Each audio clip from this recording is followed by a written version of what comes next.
Good afternoon, everyone. This is Ryan Ballery for SharePlanner.com doing another session of live charts here to close out this shortened holiday week of trading.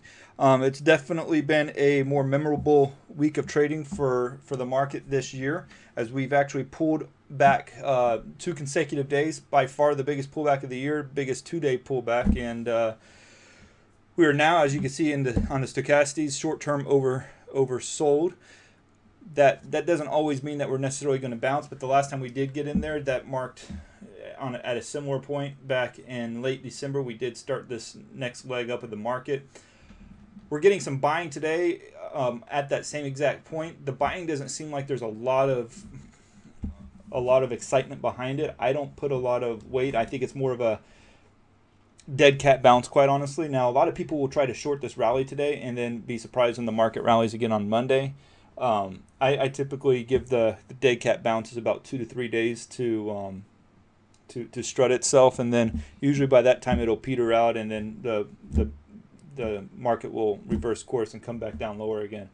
The only thing that yesterday that gave me some hope for the bulls is the fact that we did not get below 1495. The lowest we went yesterday was 1497. So I had talked about this 1495 level that would probably change the character of this market, which was the last significant sell-off that we had prior to this week. If we had gone below that, I think that would have almost constituted as a lower low. But right now we're trading below the 10-day moving average. We're still below the 20-day moving average. We broke this mini trend line here. So I think the logical, my honest opinion is that we're probably going to need to pull back to where we were on this rising trend line here. So that could push us down to like 1475. Depending on how fast it pulls back, it could only be like a pullback to the 1480s or so. So that's my outlook for now. Now, if we break this trend line, then all bets are off. I think then you're getting into more like of a protracted sell-off that's not like what we saw in late December, but more like what we saw in mid-October through mid-November. I'm not going to jump to the conclusions. I want the market to show me its hand before I start, making those kinds of assumptions on and basing my trading off of that. So right now, I think you got a dead cat bounce. If the market could push higher and even maybe get back above 1520 or 1522, I think that there would be a logical reason to believe that the trend line was still going to push upwards. However, I think it's going to need to show a little bit more exuberance than what it has shown today in order to match that feat. So SPX, be wary of it. Don't trust this market rally today. Use it more so to get out of long positions. I'm in currently 3 long positions. I'm not going to pull the plug on them today, but Monday, if we see like a small rally or just a very unenthusiastic push higher on Monday, then that's probably where I'm going to start getting out of those long positions and then adding a short position or 2 to the portfolio. Let's go ahead. That's all I'm going to do on the S&P right now. Let's go ahead and look at some of the positions in our portfolio right now. We're hedged with 1 short, so we'll go ahead and start off with that one. And the reason why I like this one, and it's up today, and it's not up enough to concern me per se. You have a nice trend line that this thing has been trading off of, and it's only tested it one other time, but it's definitely a trend line worth following. I think it's possibly even a channel play. So the thought is that this thing could drop down to 47, 46, or test that 200-day moving average in the very near term. And that would probably be a great opportunity to cover the stock for a 4% gain or so, or 5% gain. But yeah, it's pushing down. I think there's a lot of heaviness to this stock, so I don't think you're going to see any major pops. Now, if this thing was to break out above 49.81 tomorrow or on Monday, that would be a cause for concern, because then you'd be breaking this downward trend line and at that point probably nullifying my thesis on this trade. So right now the stop loss is at 50.25, so there's a lot of there's a good chance that I'm going to probably tighten my stop loss to above that, just above the upward trend line or downward trend line there that it's feeling the pressure from. The next chart to look at, let's look at ADBE.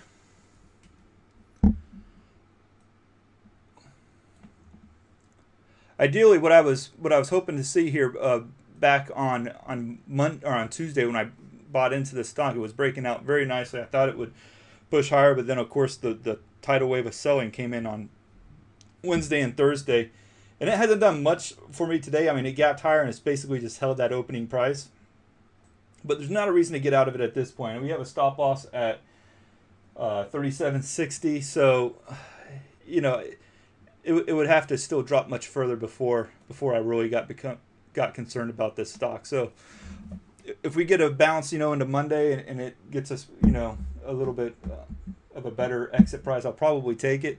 But right now, if the market actually can turn itself around from this 2-day selling wave and push to new highs, I think Adobe will be going right along with the market. So HCBK, and these are the two regional banks that we hold. Excuse me.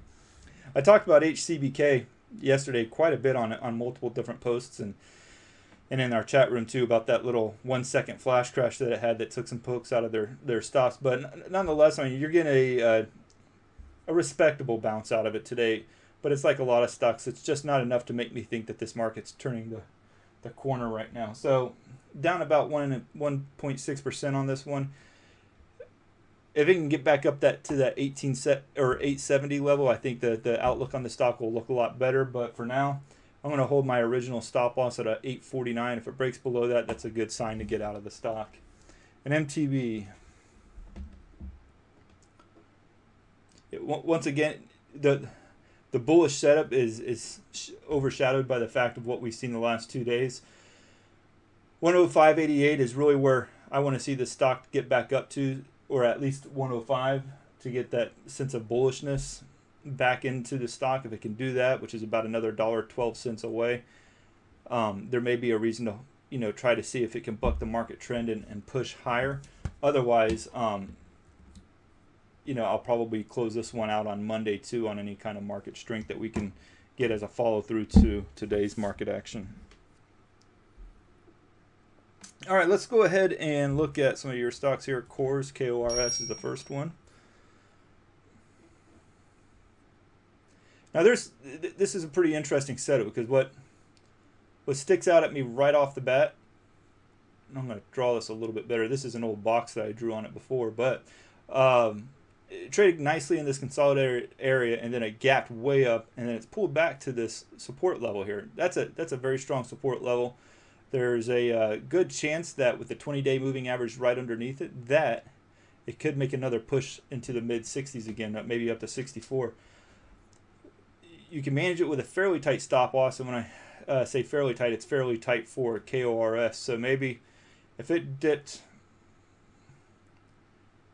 it's not an exact science on KORS, but maybe 57.20 would be where I would put my stop loss at. Really what you're looking for, though, is whether it can hold that upper support level there that I just drew on the top side of this box.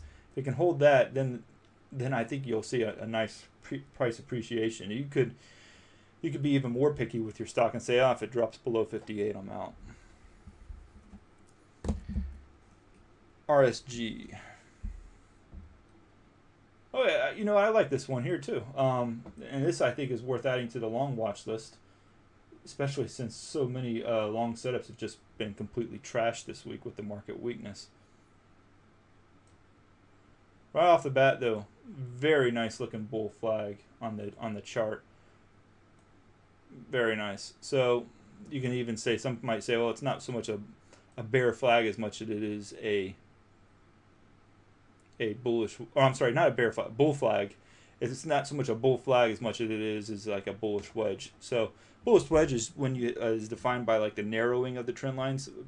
Bull flag is more like parallel lines. So this is definitely a narrowing. So either one, they're both bullish. So I'd say if it can get above like 31.51, I think there's a good chance this thing could rally for you. You could go 31.51 for your entry, and maybe like 38. Let's see here, 38.8 or 30.84.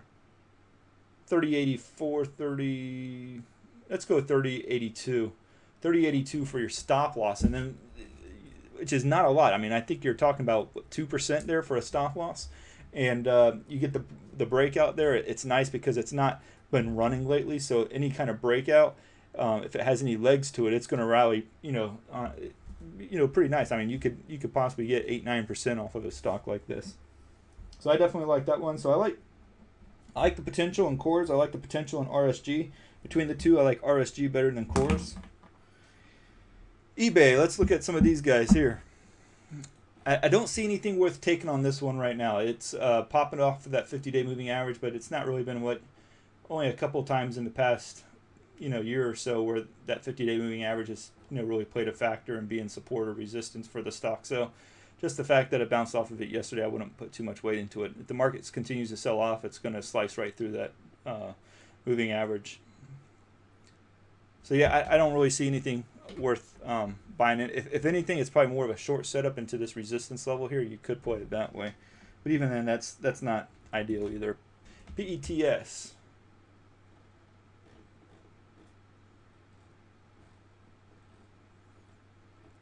Now this one's not too bad. I think I got it confused with the other PETM, right? I think. Yeah, when I pulled it up, I was thinking I was going to see that, but no, this is a completely different chart. I was a little surprised when it didn't look like the chart that I was expecting to see. No, this has got opportunity as well, similar to RSG. It's not a, it's more of a bull flag than it is a bullish wedge. So let me just draw this box around it because I think that's what we really want to highlight here. I'd say your breakout level is. It gets really bullish on the stock if it can close above 1332. So I would say your breakout level is 1333. You can put a stop at 1287 if you're comfortable with that much of a stop loss. Let's pull out the old calculator and see what we're talking about there. 1333 divided by 12.87. So you're looking at about a 3.5% stop loss, so not bad at all. Yeah, I definitely like this stock as well. Worth adding to my own long watch list. ALGT, nothing going in that one. I'm not seeing it there. DHI, still the same thing. I mean, you got a long-term uptrend, but I don't think it's, when I'm going to draw this line here, I don't think I'm going to see anything that shows that it's pretty close to testing it. But it's not there yet. I wouldn't play this one. We saw on EXPE how these stocks have just been getting just crapped on lately. CLGX, very bearish. I'd say it's a much better short opportunity. It's down 8%, so you're really chasing after the money, even if you have a good setup here to take. So I'd bypass that one as well. EXPE.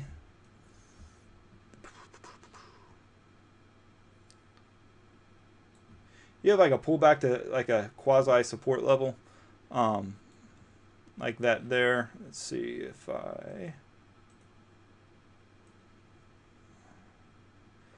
you can see it's breaking a trend line that's been in place, so that's cause for concern. I'd pass up on this one. CVLT. No, I see a double top there. It might want to go lower. It has been trading in a channel here, so it tested that yesterday. You could say that with this being about like the third test of that trend line, that it might want to. I could see it both ways. I don't think it's the best, cleanest setup per se. Just keep it on watch. I would say that. I don't want to give out any setup opinions or anything else like that. I think it's got potentiality to it right now, and that's about it. So that's going to do it for today. If you have any questions, thoughts, or anything else, just feel free to hit me up in the splash zone or email me at ryan@shareplanner.com, and I'll get right back to you. Y'all have a great weekend. Spend some time with family, and God bless you all.